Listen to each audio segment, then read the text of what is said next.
Most lawn care advice you've been following? Complete waste of time. There's one technique that's been scientifically proven to be 300% more effective than what everyone else is doing. And almost nobody knows about it. I'm about to show you exactly what it is and how to do it yourself.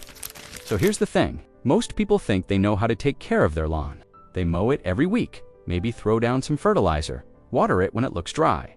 Sounds about right? Yeah. But here's what the research actually shows. All of that, you're doing it backwards. A study from the University of Minnesota tested different lawn care methods on over 200 lawns for 3 years straight. The results were shocking. One specific technique outperformed everything else by 300%, not 30%, 300%. And the crazy part, it's actually easier than what you're doing right now. Let me explain. The technique is called deep and infrequent watering combined with high mowing height. I know that sounds simple, but stay with me because this is where it gets interesting. Most people water their lawns for 10 to 15 minutes every day or every other day. They keep their mower blades low because they think a short lawn looks cleaner. This is exactly what the study found was killing lawns. Here's why that doesn't work. When you water frequently but shallowly, the grass roots stay near the surface. They never grow deep because they don't need to. Water is always right there at the top. Surface roots are weak. They dry out fast. They can't access nutrients deep in the soil. They get damaged easily when you walk on them. Your lawn becomes dependent on constant watering just to survive. Miss one day in the summer, and it starts turning brown. The short mowing makes it even worse. When you cut grass too short, you're removing most of its ability to photosynthesize. The grass is constantly stressed, trying to grow back what you cut off. Short grass also lets more sunlight hit the soil. That means more weed seeds germinate, more water evaporates. The soil temperature gets hotter.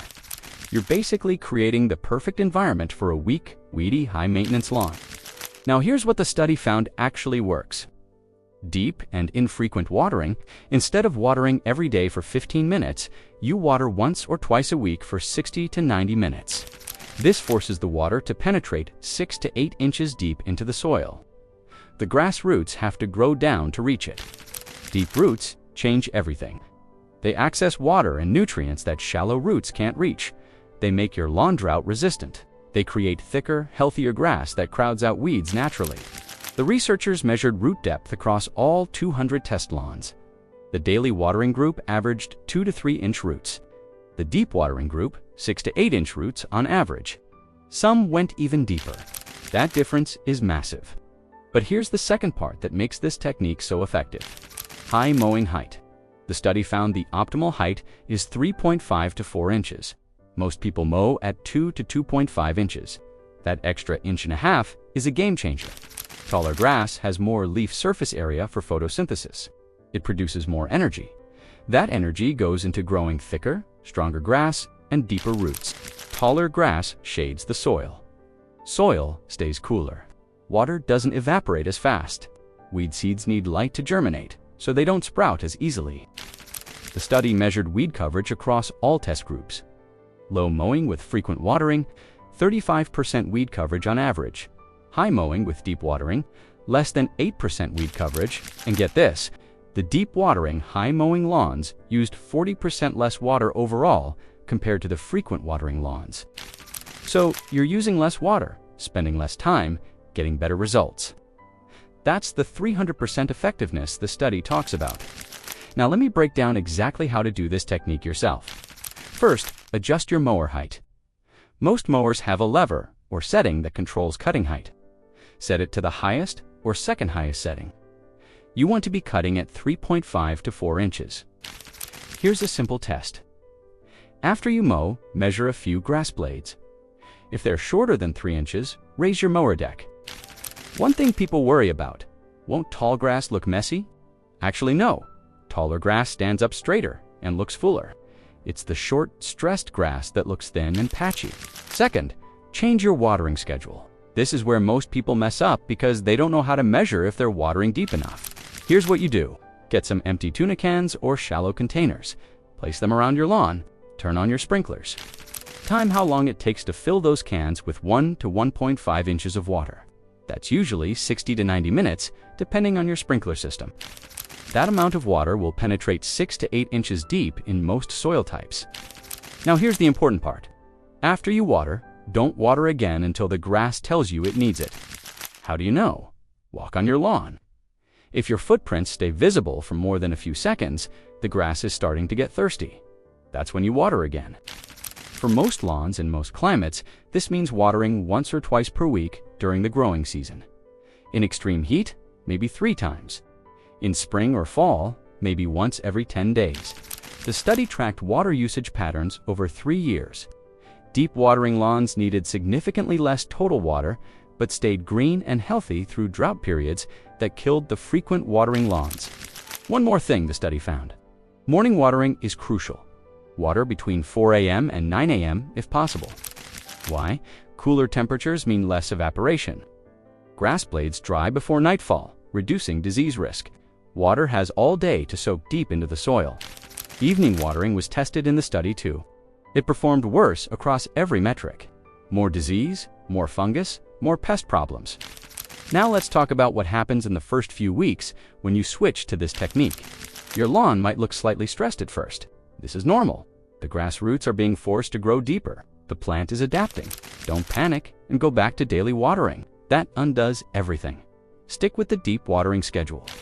The study noted this transition period. Most lawns showed visible improvement within 3 to 4 weeks. By 8 weeks, the difference was dramatic.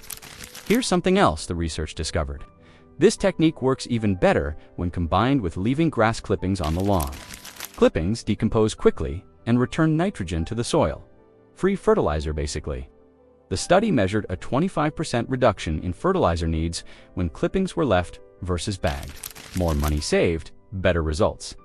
One question people always ask: what about different grass types? Does this work for all of them? The study tested cool season grasses like Kentucky bluegrass, fescue, and perennial ryegrass. It also tested warm season grasses like Bermuda and zoysia. The technique worked across all grass types. The 300% effectiveness number is an average across all varieties tested. Some grasses responded even better. Tall fescue showed a 400% improvement with deep watering compared to shallow watering. Its naturally deep root system thrived. Now here's something most lawn care guides won't tell you. Fertilizer timing matters more than fertilizer amount. The study found that lawns using deep watering and high mowing needed 30% less fertilizer, but showed better color and thickness. Why? Deep roots access more nutrients naturally. Healthier grass uses nutrients more efficiently. You're not wasting fertilizer on stressed, shallow-rooted grass that can't even absorb it properly. Apply fertilizer in early fall for cool season grasses. That's when they grow most actively. 1 spring application and 1 fall application is enough for most lawns. Warm season grasses. Fertilize in late spring and midsummer when they're actively growing. The study compared different fertilizer schedules. More applications didn't equal better lawns. Proper timing with the deep watering technique beat heavy fertilization every time. Let's talk about aeration. The research found something interesting here too. Lawns using deep watering technique needed less frequent aeration. Why? Deep watering naturally helps break up compacted soil over time as water penetrates. But aeration still helps, especially in the first year when you're transitioning to this method. It lets that deep water penetrate more icily until the roots establish. Aerate once a year in fall for cool season grass. Once in late spring for warm season grass. That's all you need. Here's a bonus tip the study revealed. Overseeding works dramatically better with this technique. Think about it. New grass seed needs consistent moisture to germinate. But once it germinates, you want those seedlings developing deep roots immediately. Deep watering after the seeds germinate forces baby grass roots to grow down. You get thick, established grass faster. The study compared overseeding success rates: shallow watering method, 60% seed establishment; deep watering method, 92% seed establishment. Almost every seed you put down actually grows into grass. That's huge. Now I want to address the biggest objection people have. They say their lawn will die if they don't water it every day. The study specifically tested this concern. They took lawns that had been watered daily for years, switched them cold turkey to deep, infrequent watering. Yes, there was a 2 to 3 week transition where the lawn looked stressed. But after that transition, Those lawns outperformed the daily watered lawns in every single category: thickness, color, weed resistance, drought tolerance, disease resistance. Everything improved. Your lawn isn't going to die. It's going to get stronger. You just have to push through that initial transition period. Here's the reality. Grass is tougher than you think. It's been evolving for millions of years to survive. Daily watering is making it weak and dependent. Deep watering makes it strong and self-sufficient. That's what the science shows. One last thing from the study that surprised everyone: lawns using this technique had significantly fewer pest problems.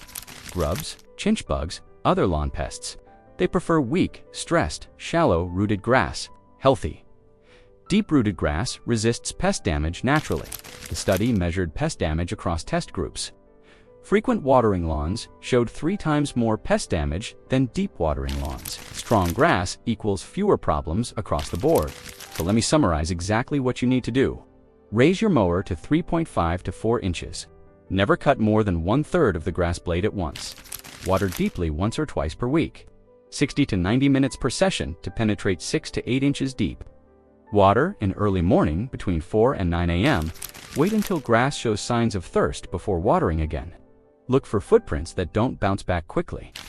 Leave grass clippings on the lawn. Fertilize twice per year at the right time for your grass type.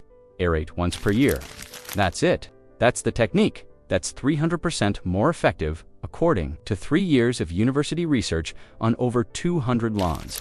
It's less work, less water, less money, and dramatically better results.